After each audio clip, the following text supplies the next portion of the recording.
오늘은 여러분과 함께 사도행전 2장에 나타난 성령 강림의 모습에 관한 말씀을 가지고 은혜를 나누고자 합니다. 일반적으로 유대인들이 갖고 있는 세 가지 커다란 명절이 있습니다. 첫 번째가 유월절이죠. 지금의 한 3월이나 4월쯤.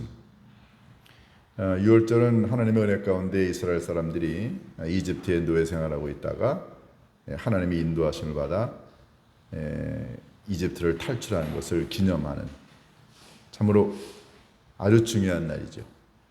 그 다음에 두 번째로 이스라엘 사람들이 중요시 여기는 절기가 하나님의 그 말씀과 율법과 십계명을 받기 위해서 모세가 시내산에 올라갔다가 그래서 그걸 받고 내려온 것을 기념하는 77절. 보통 6월절이 끝나고 난 다음에 한 50일 정도가 지나고, 그러니까 지금의 한 5월 말 6월 요 정도죠. 이때 그 해의 첫 번째 농사를 다 짓고 난 다음에 하나님께 감사의 예배를 드리는 6월절 지나고 50일 정도, 요때가 흔히 우리가 77절이라고도 부르지만 모세가 하나님으로부터 율법을 받은 날을 기념하는 이 두 가지를 합해서 77절이라고도 부르죠. 지금의 6월 중순 요 정도입니다.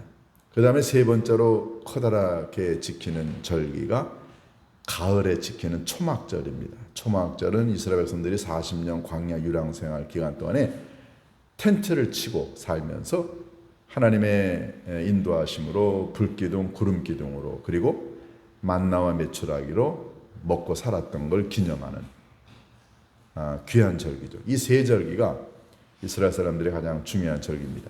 그런데 이 봄에 있는 6월절 때는 날씨가 조금 춥기도 하지만 농사철이라 바쁘기도 하고 또 배를 타고 이 이스라엘로 내려가야 되는 사람들의 입장에서는 그 지중해에 바람이 많이 불어서 배가 항해가 위험해서 그래서 6월절 축제가 중요하긴 하지만 많은 사람들이 모이지 못했습니다. 이 가을에 있는 초막절은 날씨가 추워져요. 그래서 이 절기 때도 많은 사람들이 모이지 못합니다. 그런데 날씨가 아주 좋은 요 77절, 요 오순절, 요 때는 예루살렘에 가장 많은 사람들이 와서 하나님께 예배를 드렸습니다. 그래서 요 오순절 77절 7번을 7일을 7번, 그래서 49일 그 다음날 오순절, 그래서 요거를 77절이라고도 지키는 요 절기가 이스라엘 사람들에게 상당히 중요한데 이때 성령님이 오셨습니다. 이때가 왜 오순절이라고 부르냐면 예수님께서 부활하시고 난 다음에 딱 50일째 되는 날이었습니다. 이스라엘 사람들에게는 77절이었지만 예수님을 믿고 따르는 사람들에게는 성령이 임한 날이기 때문에 그래서 열흘이 5번째 되는 날, 77이 49 그 다음 날, 그렇게 해서 오순절이라고도 부르지요. 구약 성경에서는 하나님으로부터 율법을 받은 날, 또 첫 번째 감사 예배를 드리는 날이기도 하지만 기독교인들의 입장에서는 성령이 임한 날이기 때문에 그래서 이 오순절은 굉장히 기독교인들에게나 유대인들에게나 아주 중요한 절기입니다. 예수님이 바로 이 오순절 때 성령을 보내셨습니다. 오늘 본문에 보면은 오순절 날이 일이 임임에 날이 이름에 제자들이 다 같이 한 곳에 모였다. 그래서 성령이 바람처럼 불처럼 임했다. 이게 이제 오늘 우리가 읽은 이 기절입니다. 그런데 우리가 이 성령 강림의 사건을 가만히 보면 먼저 우리가 좀 봐야 될 배경이 있습니다. 그는 왜 이 성령이 이곳에 임하게 되었느냐 하는 거죠. 성령이 아무 때나 막 온 게 아니고 어떤 분위기와 환경이 만들어지고 난 다음에 성령이 임했습니다. 오늘 그걸 가리켜 성경은 제자들이 다 같이 한 곳에 모였다 그랬습니다. 우리는 이 본문을 가만히 읽어보면 성령이 아무 때나 임하는 게 아니고 성령이 임하게 되는 기본적인 환경과 상황이 조건이 만들어져야 성령이 임한다는 걸 깨닫게 됩니다. 예수님의 제자들은 예수님의 명령에 따라서 이제 이 다락방에 모여서 한참 동안 기도를 합니다. 우리가 지난번에 읽었던 사도행전 1장 14절에 보면은 여자들과 예수의 어머니 마리아와 예수의 아우들과 더불어 제자들이 마음을 같이하여 오로지 기도에 힘썼다 그랬습니다. 그러니까 예수님께서 부활하시고 난 다음에 40일 동안 제자들과 함께 계셨고, 그러고 난 다음에 예수님 승천하시고 난 다음에 열흘 동안은 정말로 제자들이 하나가 되어 한 곳에 모여서 기도했습니다. 이 광경을 가만히 보면 우리가 성령을 경험하게 되는 그 분위기와 그 환경이 어떠해야 하는가를 깨닫게 됩니다. 그것은 다름이 아니라 마음과 뜻이 하나로 모아진 곳에 성령이 임한다는 것입니다. 우리가 잘 알듯이 예수님의 제자들 그룹에는 갈등과 반목이 있었습니다. 예수님 살아생전에 제자들 몇몇이 예수님에게 이런 얘기를 했죠. 예수님이 하나님의 나라를 건설하시게 되면, 그러면 우리들 중에 하나는 예수님의 우편에, 하나는 좌편에 있게 하옵소서. 자기 어머니까지 모시고 와가지고는 예수님에게 그런 부탁을 합니다. 그 말은 예수님이 권력을 잡게 되면, 정치적인 메시아가 되어가지고서는 권력을 잡고 왕노릇하게 되면 하나는 국무총리에, 하나는 국회의장에, 이런 거예요. 이 얘기를 다른 제자들이 들었습니다. 그래가지고는 그들 가운데 싸움이 일어났죠. 당신이 뭔데 예수님의 우편에, 당신이 뭔데 예수님의 좌편에 있느냐, 당신이 우리보다 더 낫냐, 이런 것 때문에 제자들 사이에 갈등과 반목이 있었습니다. 게다가 예수님의 수제자로 일컬어지는 베드로는 예수님 모른다고 3번이나 부인하고 저주하고 도망갔던 사람이에요. 그러니까는 제자들 그룹 내에 서로에 대하여 미움도 있고 갈등도 있고 반목도 있었습니다. 그런데 부활하신 예수님을 만나고 예수님 승천하시고 난 다음에 제자들은 더 이상 갈등과 반목과 싸움을 접고 한마음 한뜻으로 모여서 기도했습니다. 저는 이 성경을 읽을 때마다 사도행전 1장과 2장에 나오는 성령 강림 사건의 가장 중요한 요소는, 그것은 예수님의 약속이기도 하고 많은 게 있지만 제자들이 만든 한마음 한뜻이 성령을 받게 된 결정적인 계기였다는 걸 깨닫지 않을 수가 없습니다. 여러분 한번 생각해 보세요. 분열이 되게 되면 아무것도 못합니다. 우리 장로님 오늘도 열심히 아주 진솔되게 기도하셨는데, 지난 목요일 날 현충일이었습니다. 현충일을 놓고 그날 대통령이 나와서 이 나라를 지키는 방법과 또 야당에 있는 대표가 나와서 나라를 지키는 방법이 완전히 서로 달랐어요. 대통령은 뭐라고 그랬나요? 우리가 강해야 이 땅의 한반도의 평화가 유지가 된다. 그래야 북한이 넘보지 않는다는 거죠. 강해야 된다. 그 말은 뭡니까? 우리가 무기를 만들고 강해져야 되고 이런 것들입니다. 그런데 야당 대표는 나와서 뭐라고 그랬나요? 이 땅에 평화가 있어야 된다는 거죠. 평화가 있어야 이 땅에 한반도가 전쟁이 일어나지 않는 거다. 그러니까 처음부터 끝까지 무기를 내려놓고 평화를 지향해야 된다는 거예요. 야당은 이 땅의 한반도에 안정과 평화가 오려면 무기를 내려놔야 된다고 하는데, 대통령은 우리가 강해져야 된다고 이야기합니다. 이걸 놓고 모든 언론들이 어쩌면 같은 날 이런 서로 완전히 상반된 얘기를 하느냐. 그러면 도대체 국민들은 어디에 있어야 되는 거예요? 양쪽 논리가 다 틀린 건 아니지만 한 목소리 내는 게 이렇게 어렵습니다. 그러니까 진보와 보수가 늘 갈려 있어요. 그러니까는 많은 국민들이 피곤합니다. 도대체 어느 게 맞는 거야? 여러분, 국민들이 하나가 되지 않는 한 이 땅에 전쟁이 오게 되면 이거 사분오열됩니다. 일제 압제를 끝내고 난 다음에 우리나라가 얼마든지 강력한 나라가 될 수 있었는데 일제 치하 딱 끝나자마자 이 남한 사회, 북한 사회가 어떻게 됐습니까? 완전히 사회주의와 민주주의로 갈라져서 결국은 두 나라가 되지 않았나요?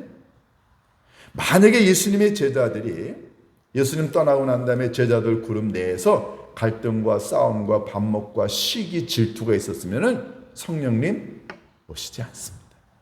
왜냐하면 성령님은 근본적으로 갈라진 사람들을 하나로 묶는 역할을 하십니다. 왜냐하면 묶여져야 하나가 돼야 힘을 얻을 수 있기 때문에 그렇죠.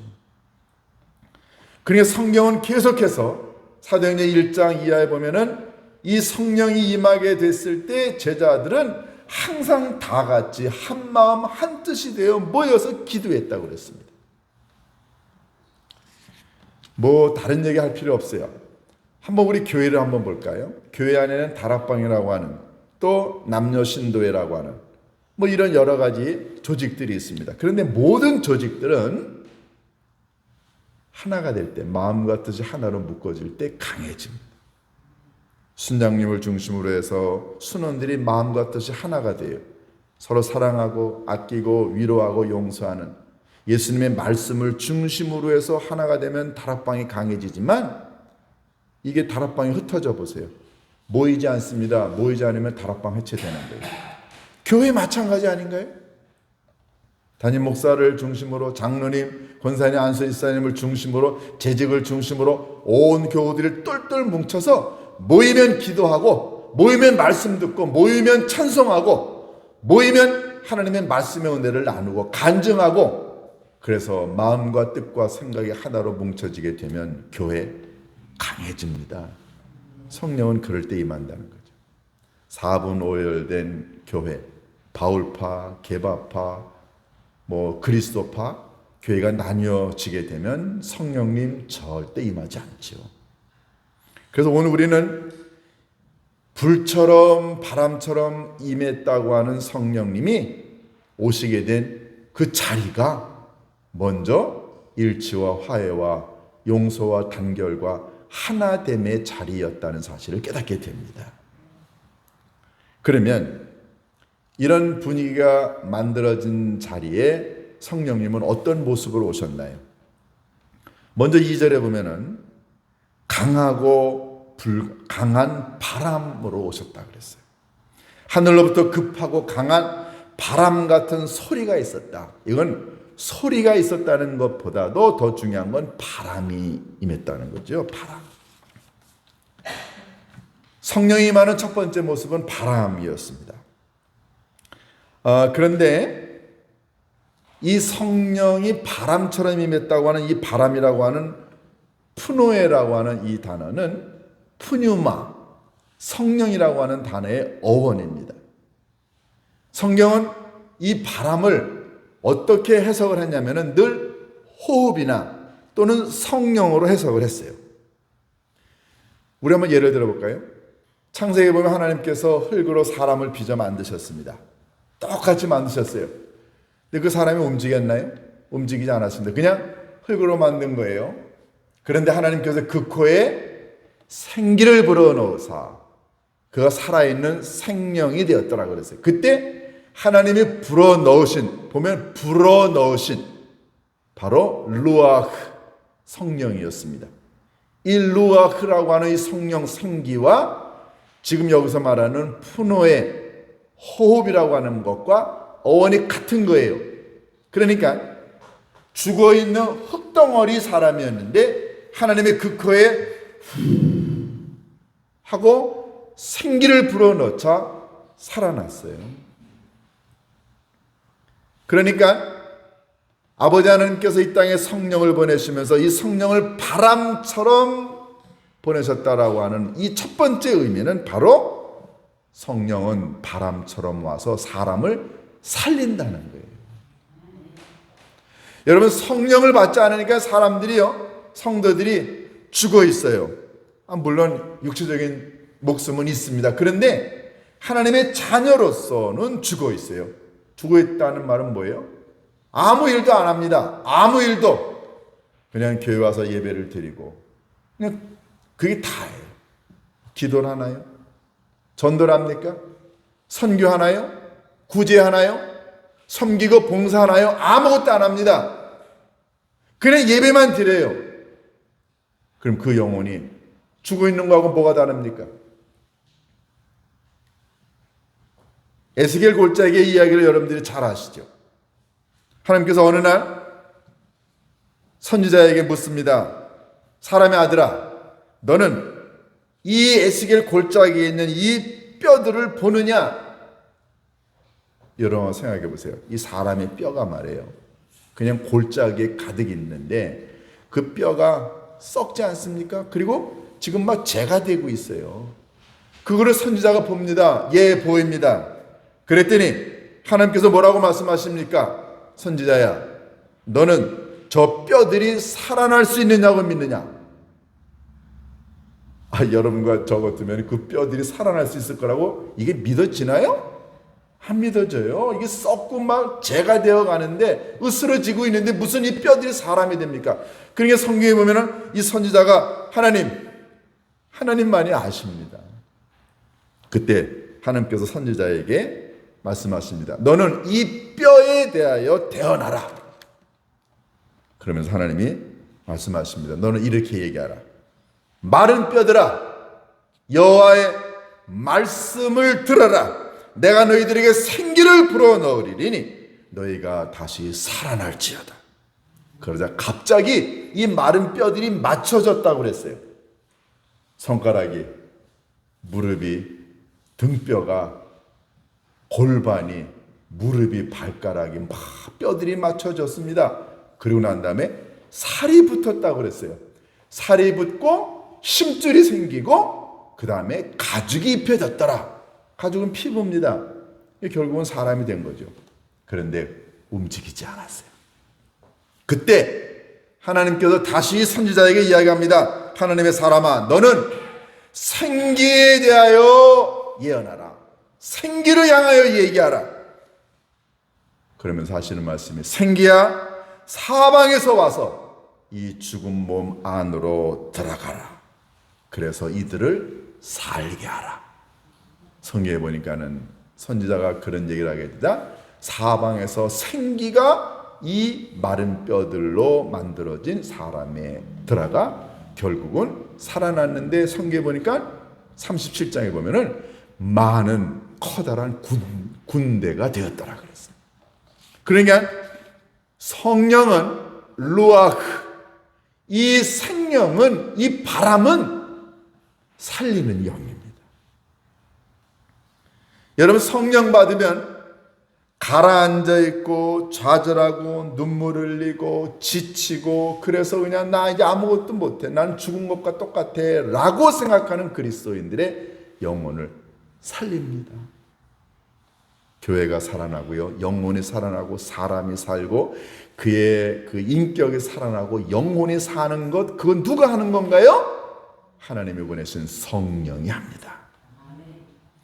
그리고 이 성령을 받아본 적이 없으니까 교회에 나오는데 믿음 생활을 하는데 이게 살아 움직이는 적이 없어요. 그를 통해 아무것도 못 만듭니다. 여러분, 살아있어야 뭘 만들지 않아요. 살아있어야 작품이 나오지 않습니까? 예수님께서 부활하시고 난 다음에 제자들을 만나셨죠. 요한복음 20장 19절부터 22절에 보면은 예수님께서 제자들에게 나타나셔서 너희들에게 평강이 있을지어다 라고 하시고 난 다음에 예수님이 이런 얘기를 하셨습니다. 아버지께서 나를 보내신 것 같이 나도 너희를 보내노라. 이 말씀을 하시고 난 다음에 그들을 향하여 숨을 내쉬며 성령을 받으라. 예수님이 분명히 숨을 내쉬며 성령을 받으라고 하셨어요. 그러면 예수님은 부활하시고 난 다음에 제자들에게 숨을 내쉬며 성령을 주신 이유가 뭡니까? 너희들 지금은 죽어 있어. 너희들은 지금 두려워하고 있고 무서워해서 아무것도 못하고 있잖아. 그런데 너희들이 성령을 받으면 너희는 살아나리라. 여러분, 성령은 살리는 영입니다. 우리 여기 조성명 권사님이 이 꽃도 이렇게 다 이번에 하셨어요. 우리 교회 꽃 관리를 조 권사님이 하셨는데, 조 권사님이 얼마 전에 이런 얘기를 하셨습니다. 이 식물이, 나무가 잘 건강하게 사는 첫 번째 제일 중요한 게 뭔지 아세요? 라고 하면서 그것은 햇빛도 영양도 물도 아니고 바람이라고 그랬어요. 바람이 불어야 식물이 산답니다. 사실은 저 그거 잘 몰랐어요. 조원사님이 그런 얘기 하시고 난 다음에 한번 진짜 그런가? 뭐 경험 있으신 분이 말이 맞겠죠. 한번 찾아보니까 이 생물이요, 이 꽃이 나무가 살려면 바람이 있어야 되는데 이 바람이 어떤 역할을 하냐면 뿌리가 물을 흡수합니다. 그러면 이게 쭉 올라와서 잎이나 꽃에 가죠. 그러면 이게 이산화탄소를 흡수하고 난 다음에 산소를 배출해야 되는데 이게 흔들려야 바람을 맞아야 이게 이산화탄소를 흡수하고 산소를 배출합니다.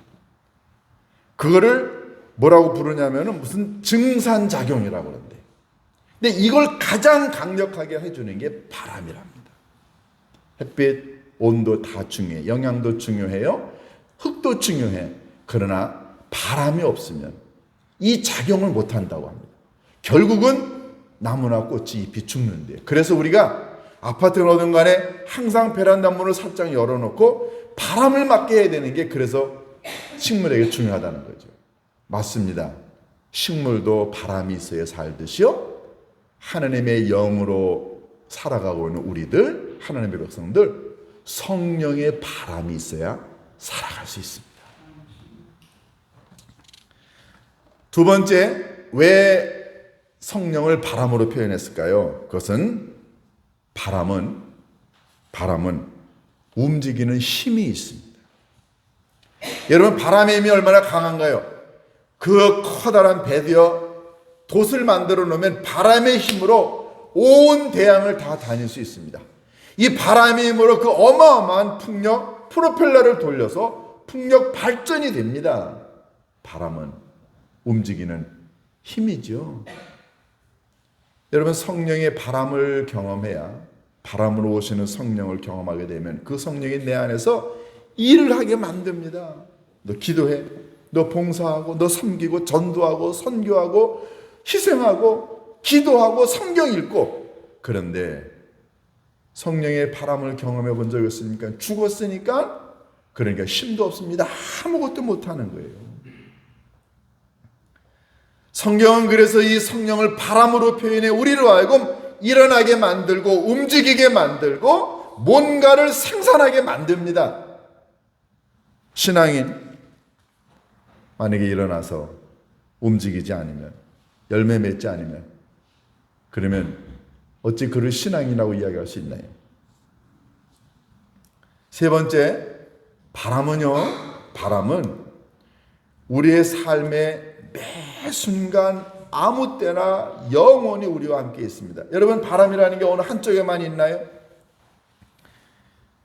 며칠 전에 그 집에서 이렇게 이제 바람이 좀 부는 좋은 날 가만히 앉아 있는데요, 눈을 감고 있는데 이 바람이 제 얼굴을, 제 몸을 이렇게 지나가는데 뭐라 그럴까요? 그렇게 부드러울 수가 없어요. 바람이 제 코 속으로 들어오고 제 얼굴로 지나가고 제 몸으로 지나가는데 이게 얼마나 포근한지 몰라요. 바람은 항상 우리들 곁에서 우리를 만지고 위로하고 그리고 우리에게 새 생명을 가져다 줍니다. 성령은 여러분과 저의 삶에 어느 순간에도 예외 없이 우리 곁에 오셔서 우리를 감싸시고, 바람이 우리를 감싸고 있지 않나요? 우리가 바람 안에 있지 않나요? 성령은 여러분과 제가 힘들고 어려울 때도, 기쁠 때도, 눈물을 흘릴 때도, 좌절할 때도, 절망할 때도 성령은 떠나지 아니하시고 우리를 감싸시고 품어주시고 위로해 주시고 만져주시고 격려해 주시는, 그게 바람. 그래서 성령님은 우리가 살아가는 동안에 절대 우리들 곁을 떠나지 아니하시고 우리와 항상 함께 하신다는 거죠. 자, 이게 바람처럼 임한 성령이라고 한다면, 두 번째는 성령은 불처럼 임했다고 했습니다. 3절에 보면 마치 불의 혀처럼 갈라지는 것들이 그들 위에 있었다. 그러면 이제 불은 뭘 의미할까요? 일반적으로 여러분, 불 하면 딱 생각나는 게 뭡니까? 불은 따뜻해요. 태양의 온도, 이 태양의 따뜻함이 이 지구촌에 있는 사람들을 살리고 생물을 살리고 모든 걸 다 살립니다. 여러분, 불은 따뜻합니다. 그래서 불 곁에 가면은 차가운 내 몸을 녹일 수 있어요. 여러분, 성령을 가까이 하게 되면, 성령의 임재를 내가 경험하게 되면 차가운 내 마음이, 차가운 내 영혼이, 차가운 내 입술이 따뜻하게 바뀝니다. 여러분, 남자가 여자 손을 잡았는데 여자 손이 얼음 짠 것지 차보세요. 남자 그 손 뿌리칩니다. 여러분, 사람의 몸이 차가우면 많은 질병이 걸린다고 해요. 그래서 항상 우리 몸의 온도가 일정해야 되고 손발이 따뜻해야지요. 여러분, 똑같습니다. 성령 경험하게 되면 마음이 따뜻해져요. 영혼이 따뜻해지고요. 매일 날선 비판하고 욕하고 그리고 따지고 캐묻고 그리고 불평불만하는 사람의 마음과 영혼은 아주 차가운 거죠. 여러분, 어느 누구가 그런 차가운 영혼을 가까이 하려고 합니까? 따뜻한 사람은 품습니다. 따뜻한 사람은 이해의 마음에 들고요. 따뜻한 사람은 위로하려고 하고 따뜻한 사람은 덮어주려고 합니다. 그런데 이 영혼이, 마음이 차가운 사람, 이 따뜻한 불처럼 임하는 성령을 경험해 본 적이 없으니까 자기의 생각과 자기의 경험으로 비판, 판단, 날선 것, 차가운 말, 차가운 접근을 하지요. 여러분 어떠세요? 따뜻한 사람이 주변에 있는 사람들을 따뜻하게 만들고 그 따뜻함이 다른 사람들에게 전파가 됩니다. 내 손이 따뜻하면은요, 좀 차가웠던 사람도 내가 자꾸만 만지면은 그 사람에게 내 온도가 전이가 됩니다. 여러분, 따뜻한 사람이 이기게 돼 있어요. 따뜻한 사람이 공동체를 이끌어 갑니다. 그래서 성령은 우리들에게 뜨거운 불로 임합니다. 이 영혼이 뜨거운 사람, 따뜻한 사람은 자꾸만 교회에서 뭘 하려고 해요. 뭘 만들고 돕고 섬기고 일을 벌리죠. 그런데 이 마음이 차가운 사람은 모든 게 다 싫어요.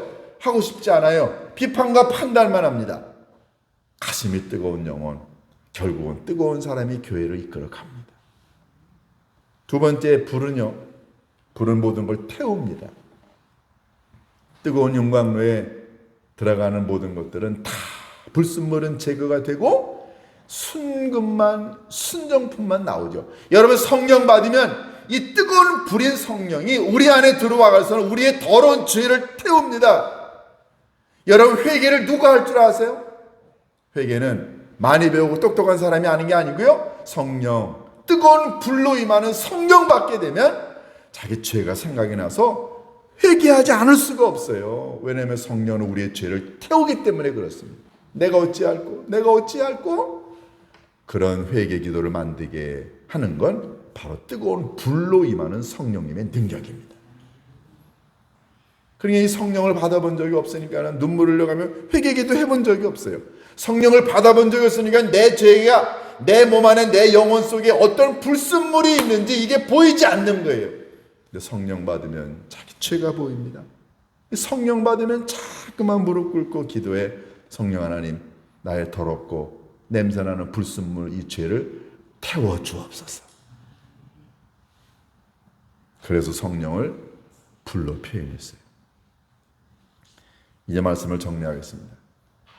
오늘 본문 3절 하반절에 보면은 불의 여처럼 갈라지는 것들이 그들에게 보여 각 사람 위에 하나씩 임하여 있더니 그랬어요.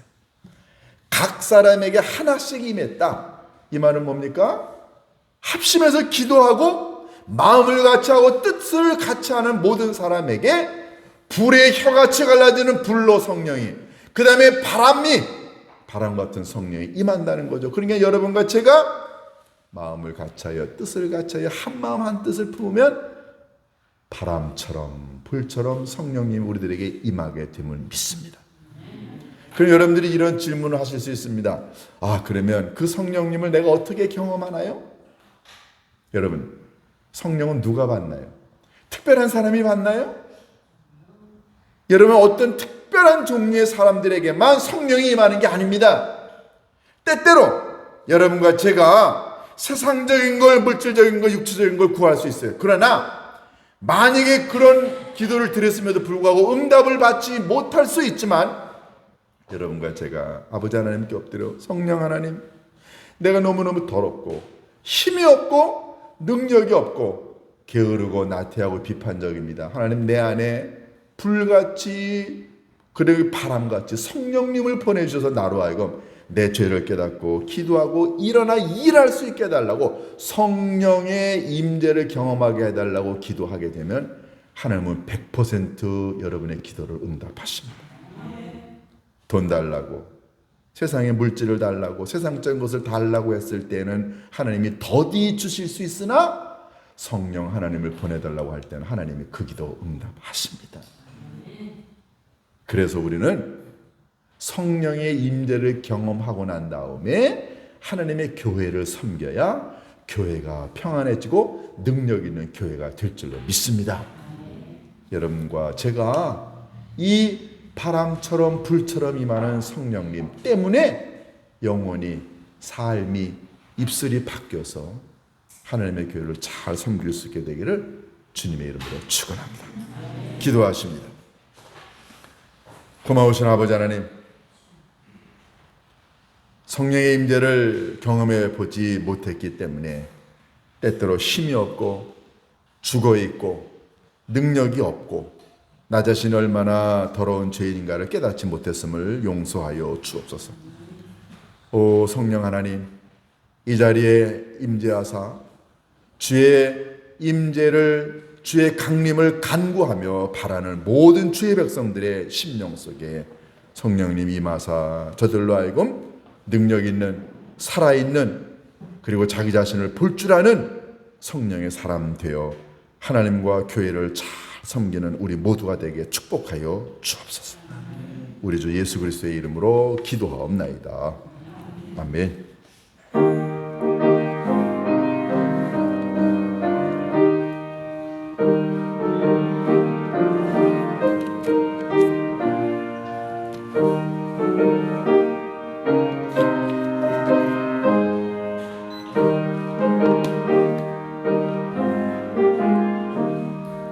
성령의 봄바람 불어오네, 믿음의 새싹이 움터오고 성령의 단비로 흡족하네, 메마른 영혼을 적셔주네.